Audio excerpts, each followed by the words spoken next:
तो आज हम लोग देखेंगे पृथ्वी का आंतरिक संरचना या आंतरिक भाग, इसको हम लोग कहते हैं। अब सवाल है, ये हमारा पृथ्वी है, ये हमारा पृथ्वी है और पृथ्वी का आंतरिक भाग को हम लोग को जानना है। लेकिन यदि बात किया जाए कि पृथ्वी के जो ये आंतरिक हिस्सा है, अब इसको हमको जानना है। जैसे आप इस फिगर को देखिए, ये जो हमारा फिगर है, इसी पृथ्वी का ये जो हिस्सा है, इसी का एक भाग के रूप में निकाला गया है। जब हम किसी चीज़ को देखते हैं और देखने के बाद उसका विश्लेषण करते हैं, तब हमको उस पर स्पष्ट प्रमाण मिलता है कि ये चीज़ ऐसा है। लेकिन सवाल है कि पृथ्वी के अंदर तो किसी ने देखा नहीं।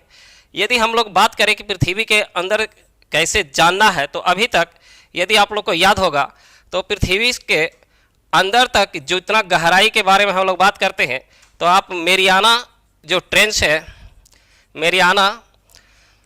मेरियाना खाई इसको कहिए, ये जो खाई है उसकी गहराई है 11 किलोमीटर के आसपास है। उससे गहरा, जबकि है गहरा उतना, ठीक है, लेकिन वहाँ तक जा कर के विश्लेषण करना उतना ही मुश्किल है जितना अंधेरे में तीर मारने के बराबर होता है। आप गहराई में जान नहीं सकते हैं, ये तो प्राकृतिक है। यदि हम गहराई, पृथ्वी का गहराई के बारे में कि गहराई कितना है या पृथ्वी के अंदर तक हम कितना जा सकते हैं, तो सबसे अच्छा उदाहरण है जो है मेरियाना ट्रेंच।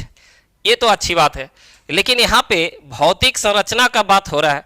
अगर भौतिक संरचना को हम लोग को जानना है तो इसके अंदर हमको जाना पड़ेगा, या तो हमको इसके विशेषता के आधार पे कि किस तरह की यहाँ पे जो हम जानना चाहते हैं पृथ्वी के अंदर की बात को, या पृथ्वी के अंदर क्या है, उसके लिए हमारा सबसे जो मानव द्वारा अभी तक बनाया गया है, तो आपको याद होगा ये जो हमारा यहाँ पे आर्टिक है, आर्टिक क्षेत्र है, आर्टिक क्षेत्र में अभी तक लगभग 12 किलोमीटर के आसपास ही गहराई खोदा गया है, वो भी मैं किसी तेल वगैरह का खोज के लिए। लेकिन उससे भी पूरी तरह से स्पष्ट रूप से हम लोग ये नहीं कर सकते हैं कि पृथ्वी के अंदर कितना तक कैसी स्थितियां हैं। जब पृथ्वी के आंतरिक हिस्सा को जानना है, तो आंतरिक हिस्सा को जानने के लिए हमारे पास क्या क्या विकल्प होने चाहिए, ठीक है, चलिए उसके बारे में भी बातचीत कर लेते हैं। तो देखिए, यदि आंतरिक हिस्सा को हमको जानना है तो किस आधार पे हम आंतरिक पृथ्वी का आंतरिक हिस्सा को जान सकते हैं। तो फर्स्ट यदि हम लोग ध्यान दें तो पृथ्वी का यदि हमारे पास ये जो घनत्व है, तापमान है, दबाव है, अगर ये हमारे पास इसका विश्लेषण हो जाए तो हम इससे पता कर सकते हैं कि पृथ्वी के अंदर की स्थितियाँ कैसी है। जैसे हम लोग बात करते हैं कि यदि किसी पिंड का अगर हम लोग दबाव बढ़ाएंगे तो क्या होगा। दबाव बनाने से, मान लीजिए कि इस तरह से कोई पिंड है और इस पर एक दबाव बनाया जाता है, दबाव बनाने से इसका जो स्पेस होगा वो थोड़ा सा कम जाएगा। कमने का मतलब क्या है, घनत्व बढ़ेगा, और जब भी घनत्व बढ़ेगा तो उसका तापमान बढ़ेगा। इस आधार पे कुछ वैज्ञानिक लोग कहते हैं कि पृथ्वी के अंदर जितना हम नीचे जाएंगे उस तरह से टेम्परेचर जो है हाई होते चला जाएगा, बढ़ते चला जाएगा, और बढ़ने के आधार पे उसका टेम्परेचर से जो वस्तुएं हैं, अंदर का हिस्सा है, वो लगभग मेल्टिंग में होगा, पिघला हुआ चिपचिपा के रूप में होगा। और इसका आधार हम लोग क्या देखते हैं कि हम लोग जब 32 मीटर पृथ्वी के नीचे जाते हैं तो क्या होता है, 1 डिग्री टेम्परेचर जो है हमारा बढ़ जाता है। चलिए, इस आधार पे तो कुछ बातें स्पष्ट हुआ। दूसरी बातें हैं जो हम लोग याद है, पृथ्वी का जो निर्माण से संबंधित जितने सारे हम लोग संकल्पनाएं या सिद्धांत पढ़ रहे थे, उस समय 2-3 व्यक्ति का नाम जो अच्छी तरह से आपको याद होगा, हम समझते हैं कि उसका भी चर्चा हो जाना चाहिए। उससे क्या होगा कि पृथ्वी का संरचना कैसा होगा अंदर, थोड़ा तो स्पष्ट होना चाहिए। जैसे हम लोग कांट का देख रहे थे, वायव्य सिद्धांत दिए थे 1755 में इनका आधार था, ठीक है, और बोले थे कि देखिए ये जो हमारा पृथ्वी है, पृथ्वी का निर्माण किस तरह से हुआ है। तो बोले कि देखिए गैसों का छोटा छोटा जो पिंड था उसमें हलचल हुआ था। हलचल होने के बाद में क्या हुआ कि आकर्षण शक्ति पैदा हुआ। आकर्षण से वो जितने सारे धूल कण वगैरह थे एक जगह जमा होने लगे, और जमा होने से क्या हुआ कि उसमें टेम्परेचर तो था बढ़ा, टेम्परेचर बढ़ने के कारण हुआ कि उस पिंड के रूप में जमा हो गया, और जमा होने के बाद उसमें जब टेम्परेचर हाई हुआ तो एक गति उसमें आ गया, और वही गति इनका कहना था, कांट महोदय का, ये जो कांट है, इन्होंने कहा कि जब इसका स्पीड इतना अधिक हो गया कि अपकेंद्रीय बल जो है, अपकेंद्रीय बल अभिकेंद्रीय बल से अधिक हो गया, और वही अधिक होने के कारण जब ये पिंड कोई घूम रहा था तो घूमने से इसमें से छोटे छोटे छल्ले जो था वो बाहर आया और उसी के साथ में घूमना स्टार्ट किया। ठीक, और उसी आधार पे कहे कि जितने सारे ये जो छल्ले बाहर आए हैं, वो आज हम लोग जिसको ग्रह के बारे में पढ़ते हैं कि हमारे पास 8 ग्रह है जो सूर्य के चक्कर लगा रहे हैं, तो उन्होंने बताया कि जब अपकेंद्रीय बल अभिकेंद्रीय बल से अधिक हो गया तो उस पिंड से छोटे छोटे छल्ले जो बाहर आए वो आज का हमारा वर्तमान में ग्रह है, उसी में से एक पृथ्वी हमारा है, और जो बचा हुआ पार्ट था वो हमारा सूर्य है। चलिए, इस आधार पे भी कुछ मान्यताएं सही हुआ कि चलिए भाई ठीक, पृथ्वी के आंतरिक हिस्सा का एक वर्ग था जो एक पिंड के रूप में जमा हुआ था, और उसी आधार पे कुछ जानने का हम लोग प्रयास किए। इससे भी पूरी तरह से हम स्पष्ट रूप से नहीं कह सकते थे कि पृथ्वी के अंदर कैसी स्थितियां है। ठीक है, आइए उसका एक और विकल्प है। एक विकल्प के रूप में जो हम लोग आज के डेट में देखते हैं कि तीसरा यदि बात हम लोग करें तो ज्वालामुखी हो गया, भूकंप हो गया।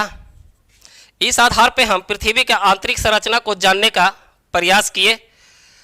अच्छी बात है, चलिए यहाँ तक तो ठीक है। इस सब चीज़ से हम लोग पृथ्वी के आंतरिक हिस्सा को जानने का प्रयास करेंगे और जाने भी बहुत सारे चीज़।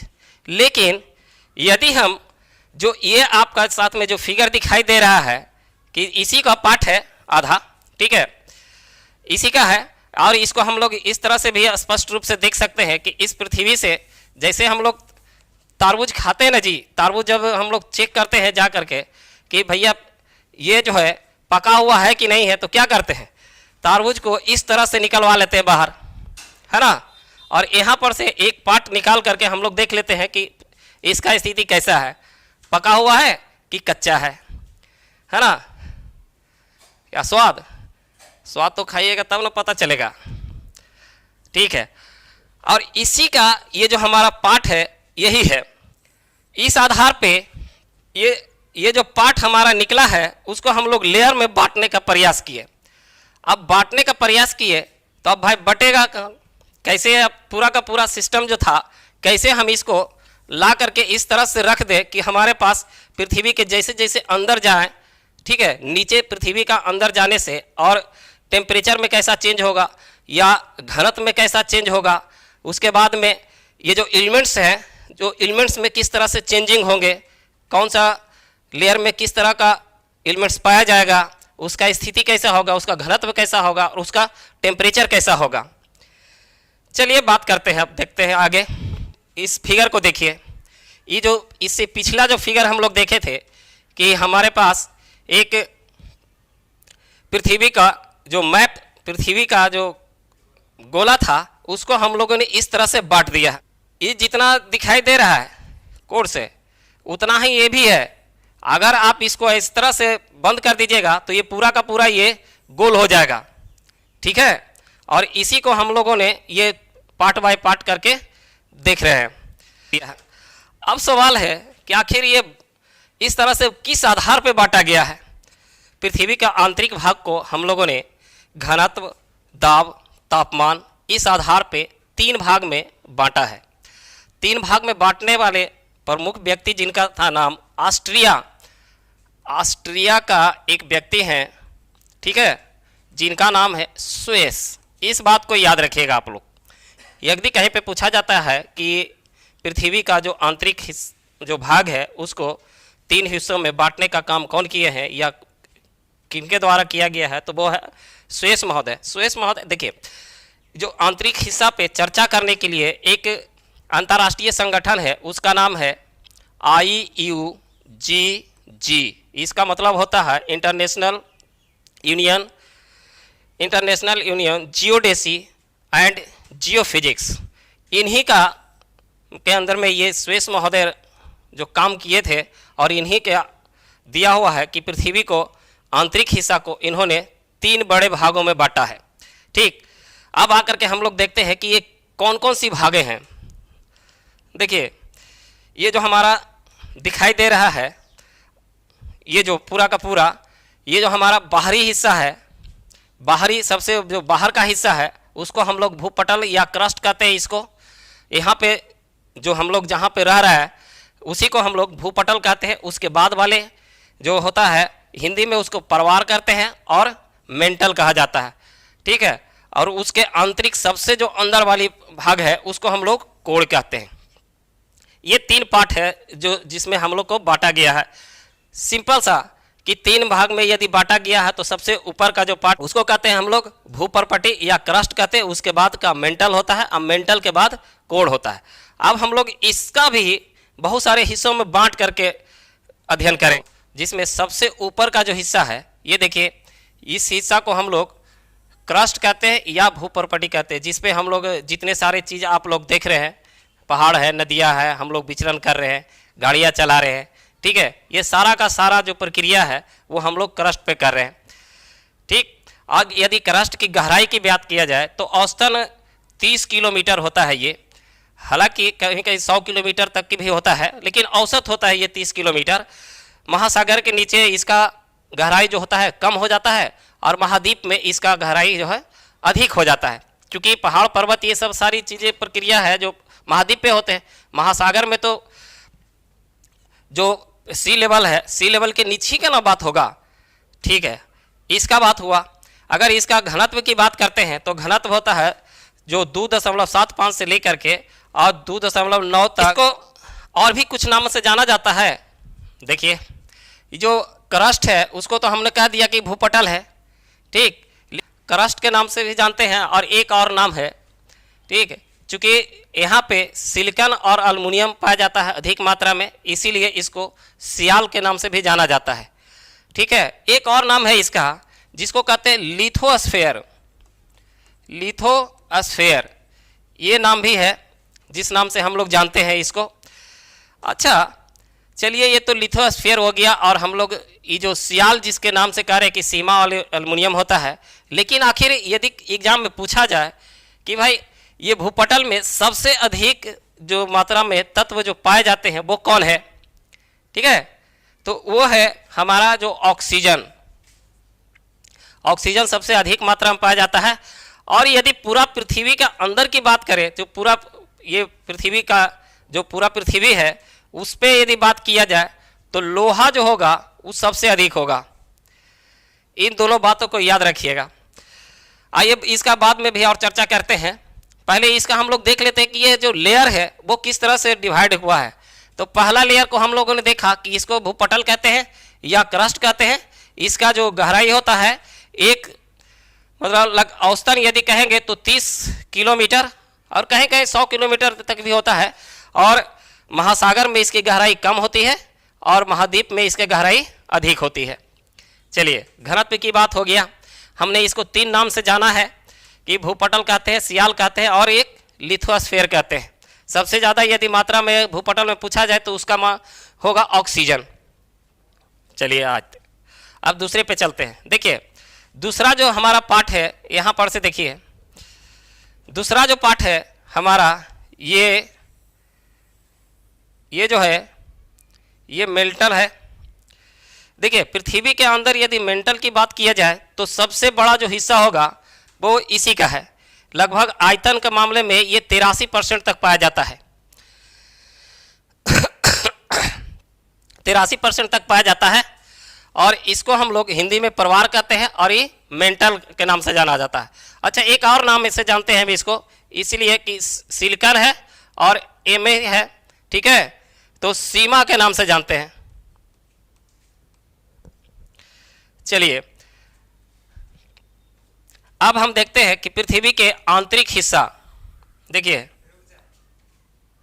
अब सबसे जो पृथ्वी का सबसे आंतरिक हिस्सा है उसके बारे में बात करते हैं। ये देखिए, ये पृथ्वी का सबसे अंदर का भाग है और ये जो आंतरिक कोर हम लोग कहते हैं इसको, और एक लोहा और निकेल अधिक मात्रा में पाए जाने के कारण इसको हम लोग निफे के भी नाम से जानते हैं।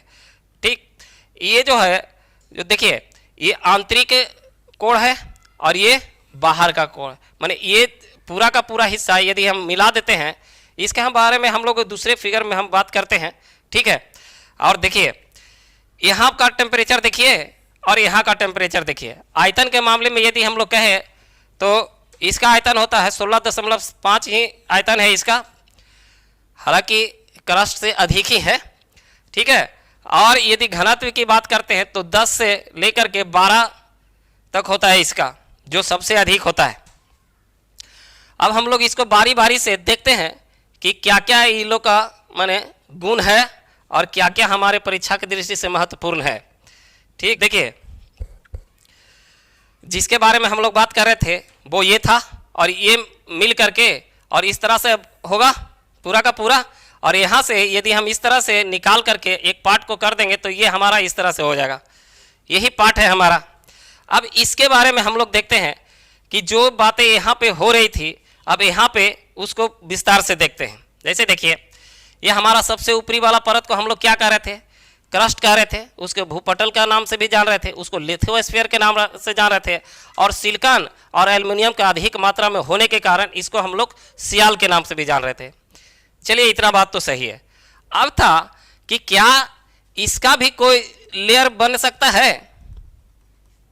ठीक है, यदि एग्जाम में ये सब बातें पूछा जाता है कि ऊपरी क्रस्ट और निचली क्रस्ट को डिवाइड करने वाली जो रेखा है या तो जो माने लेयर है, उस लेयर को क्या कहते हैं, तो देखिए इसको कहते हैं हम लोग कोन रॉड कहते हैं।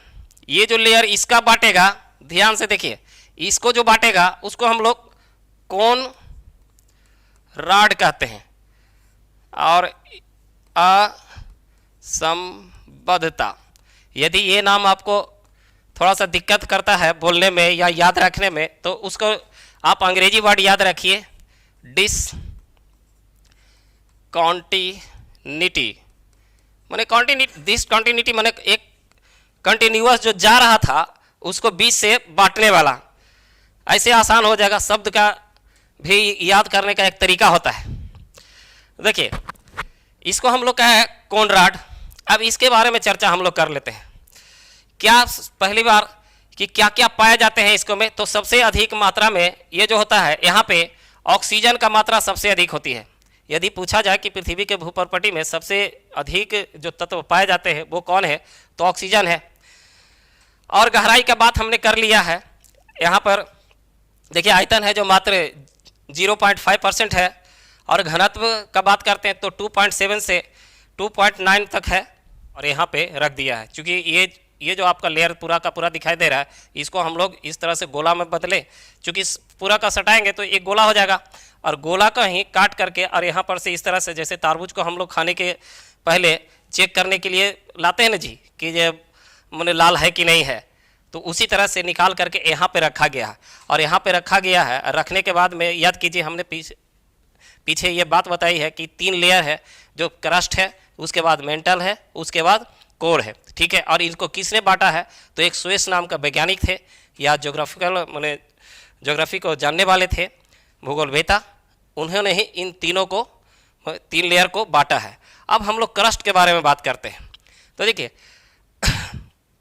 क्रस्ट जिसको हम लोग भूपर्पटी कहते हैं, जिस पे हम लोग रह रहा है, इसका 2 आधार हो सकता है। यदि हम लोग, चूँकि हम लोग जानते हैं कि 1/3 जो है वो पूरा का पूरा पृथ्वी जो है और 3 हिस्से में जल है और 1 हिस्से में स्थल है, तो यदि हम इसका ऊंचाई और गहराई का बात करेंगे तो क्या होगा, स्थल पे अधिक गहराई माने अधिक ऊंचाई या गहराई का अंतर होगा।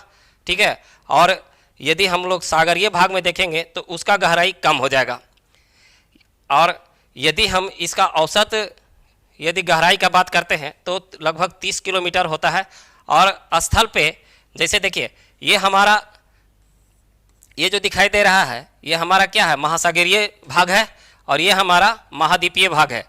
ठीक, तो गहरा यदि इसका जहाँ तक बात है यहाँ पे तो लगभग 100 किलोमीटर के आसपास होता है, ठीक है। और यहाँ पे यदि बात करेंगे तो यहाँ पे कहीं कहीं क्या होता है कि 5 किलोमीटर के आसपास ही रह जाती है।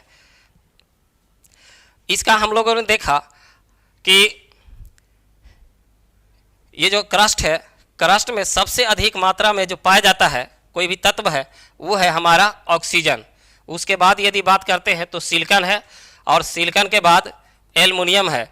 सिलिकॉन है, उसके बाद एल्युमिनियम है, और सिलिकॉन और एल्युमिनियम के अधिक मात्रा में पाए जाने के कारण ही इसको हम लोग सियाल भी कहते हैं, ठीक है। एक नाम इसको सियाल के नाम से भी जानते हैं, और इसको एक नाम और जानते हैं हम लोग, उसको कहते हैं लिथोस्फेयर। लिथोस्फेयर, ठीक है। हमने घनत्व का बात किया है कि घनत्व जो है इसका 2.75 से लेकर के 2.729 तक होता है।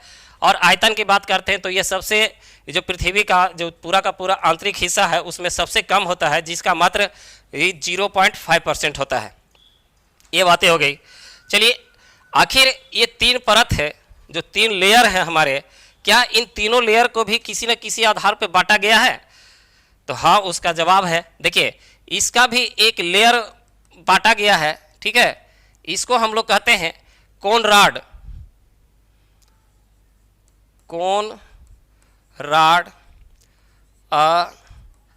असंबद्धता, ठीक है। अगर ये शब्द संबद्धता शब्द यदि बोलने में दिक्कत हो रहा है तो इसको एक अंग्रेजी वर्ड याद कर लीजिए, डिसकॉन्टिन्यूटी। मैंने कहने का मतलब है कि देखिए एक कंटिन्यूअस जो लेयर जा रही थी उसको में एक बंटवारा हुआ, इसीलिए उसको हम लोग डिसकॉन्टिन्यूटी कहते हैं, असंबद्धता कहे। और उस असंबद्धता को नाम क्या रख दिया हमने? कोन राड। चलिए, यहां तक तो बात सही है। अब देखते हैं कि आखिर इसके बाद का जो लेयर है जिसको हम लोग मेंटल के नाम से जान रहे हैं, तो मेंटल हमारा है कहाँ पे, ठीक है। जैसे देखिए यहाँ से ये हमारा मेंटल का भाग है। अब सवाल है कि हम लोगों ने ये मेंटल क्यों कह दिया भाई? क्या कारण था कि जो हमने इसका भू प्रॉपर्टी से अलग इसका कैरेक्टर कर दिया? तो सबसे पहला जब हम लोग बात कर रहे थे कि पृथ्वी के अंदर में जानने का क्या क्या स्रोतें हैं, तो हम लोगों ने देखा था कि घनत्व है, उसके बाद टेम्परेचर है ना, दबाव था, दबाव से घनत्व बढ़ा, घनत्व से टेम्परेचर बढ़ा था। तो टेम्परेचर के आधार पर ही इसको हम लोगों ने अलग कर दिया है, ठीक है। जब हम लोग याद है, जब हम लोग प्लेट विवर्तनिकी सिद्धांत पढ़ रहे थे, अब प्लेट के बारे में हम लोग चर्चा कर रहे थे कि प्लेटें हैं जो एक दूसरे के संदर्भ में गति करती है, तो किस आधार पे कर रही थी गति, है ना, क्यों कर रहा था? तो कहाँ? इसी मेंटल पर कर रहा था, जो लगभग चिपचिपे रूप में है। अरे जब हम लोग पढ़ रहे थे कि प्लेट विवर्तनिकी सिद्धांत, जिसमें प्लेटों के बारे में पढ़ रहे थे कि प्लेट है जो 7 बड़े प्लेट है, मतलब 6 बड़े प्लेट है और लगभग 20 जो है छोटे प्लेट है। और हमने ये भी कहा था कि नासा के द्वारा लगभग 100 के आसपास प्लेटें के बारे में बताया गया है। तो वो प्लेटें एक दूसरे के संदर्भ में या तो टकरा रही हैं या तो एक दूसरे से दूर जा रही है। तो क्यों, माने मूव जो प्लेट में ये जो मूविंग है या तो मूव कर रहा है, ठीक है, तो क्यों मूव कर रहा था? तो इसी मेंटल के बारे में हम लोग को उस समय भी थोड़ा सा ज्ञान हुआ था कि चलिए इसका टेम्परेचर अधिक होने के कारण ये जो है चिपचिपा के रूप में है, और उसी पर एक रेडियो सक्रिय तत्व जो है उसका विखंडन होता है, और वही जो है इस प्लेट को, ये जो हम लोग देख रहे हैं क्रस्ट का भाग, ये ऊपर से हम लोग देख रहे हैं कि इस तरह से है, जैसे हम लोग अभी घूम रहा है और इस जगह पे हम लोग चल रहा है, तो ठीक है, इस प्लेट का हम लोग अभी भू प्रॉपर्टी पे है, क्रस्ट पे है, लेकिन क्रस्ट ही है जो प्लेटों में डिवाइड है, ठीक है। और वो प्लेट जो एक दूसरे के तरफ या एक दूसरे से दूर जाने के लिए जो मूव कर रहा है, उस मूविंग का मेन कारण यही है। चलिए, एक बात तो ये हो गया। अब सवाल है कि आखिर ये जो है इसका हमने देखा था कि ये जो क्रस्ट है लगभग औसतन इसका 30 किलोमीटर गहराई देखे थे। अब सवाल है कि ये कितना तक होगा, इसका कितना है, ठीक है। तो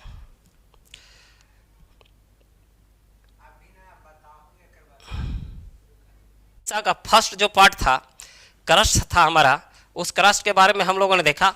अब हम लोग देखते हैं इस दूसरे पार्ट को जो मेंटल है। यहाँ पे देखिए ये पूरा का पूरा मेंटल का भाग है और ये स्पष्ट दिखाई ही दे रहा है कि सबसे बड़ा पार्ट है इसका। पूरे अगर पृथ्वी का बात किया जाए तो 83% है आयतन में। यदि द्रव्यमान की बात करते हैं तो द्रव्यमान होता है ये जो 67% है ये। इसका मतलब पृथ्वी के अंदर सबसे बड़ा जो भाग है वो हमारा मेंटल का है। अब सवाल था कि जो हम लोग बात कर रहे थे वहाँ पे कि भूपर्पटी है, अब भूपर्पटी के बाद में मेंटल है जिसकी गहराई लगभग 2900 किलोमीटर है। 2900 किलोमीटर है। और आखिर हमने किस प्रॉपर्टी के आधार पर इसको हमने मेंटल और जो क्रस्ट है उसको बांटना, जो कहने का मतलब है कि जहाँ से मेंटल शुरू होता है और जहाँ पे क्रस्ट आकर के समाप्त होता है उसको हम लोग मोहो असमर्थता कहते हैं, जिसको हम बता रहे हैं कि डिसकंटिन्यूटी होता है। ठीक है, चलिए अब हम लोग देखते हैं कि इसका भाग कितना होता है। तो ये जानते हैं 83% इसका आयतन होता है। ठीक है, यदि द्रव्यमान की बात करते हैं, द्रव्यमान का बात करते हैं तो ये 67 या 68% का ये इतना परसेंट होता है। ये आयतन होता है इसका और ये द्रव्यमान होता है 67%। यदि गहराई की बात करते हैं हम तो ये 2900 किलोमीटर के आसपास होती है। ठीक है, और यदि बात करते हैं कि सबसे अधिक मात्रा में यहाँ पे क्या पाया जाएगा तो वो हमारा है वह सिलिकॉन है और एल्युमिनियम है। ठीक है, इसीलिए इसको सीमा के रूप में भी जाना जाता है। सीमा भी कहते हैं इसको।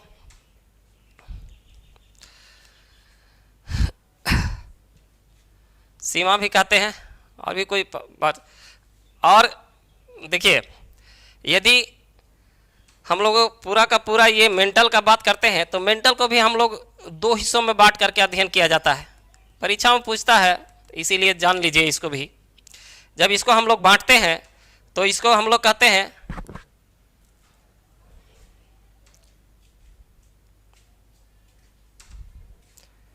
रेप्टो असंबद्धता। बहुत मोटा है ये। असंबद्धता।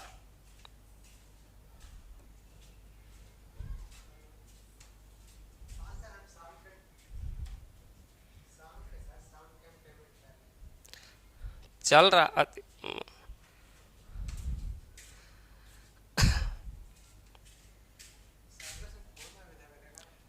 इसको आगे ले जाते हैं। इतना तो बता ही दिए, इसको सब कुछ हो गया इसका। ठीक है, अगला भी है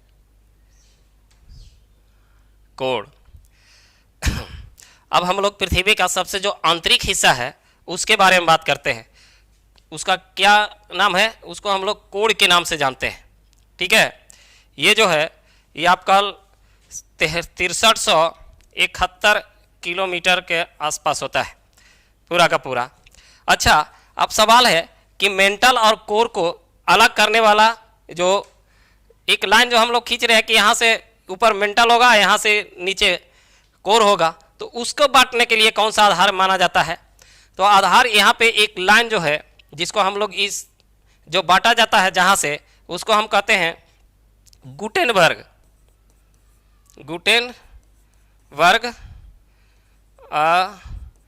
असंबद्धता। ठीक है, और यदि हम इसका कोर की बात करें तो यहाँ पे निकेल और लोहा अधिक होने के कारण इसको हम लोग निफे के नाम से भी जानते हैं। इसको हम लोग क्या कहते हैं? निफे कहते हैं। यहाँ पे यदि घनत्व की बात किया जाए तो सबसे अधिक घनत्व होता है इसका जो लगभग 13 के आसपास होता है। और इसको भी हम लोग दो हिस्सों में बांट करके अध्ययन करते हैं। और जो आउटर माने ऊपरी कोर और निचली कोर, ये दोनों को जो बांटने वाला होता है उसको कहते हैं लेहमैन असमर्थता। ये था हमारा पृथ्वी का आंतरिक हिस्सा जिसको हम लोगों ने इसको देखा। अगर हम फिर पूरा का पूरा एक बार बक दें ऊपर से नीचे।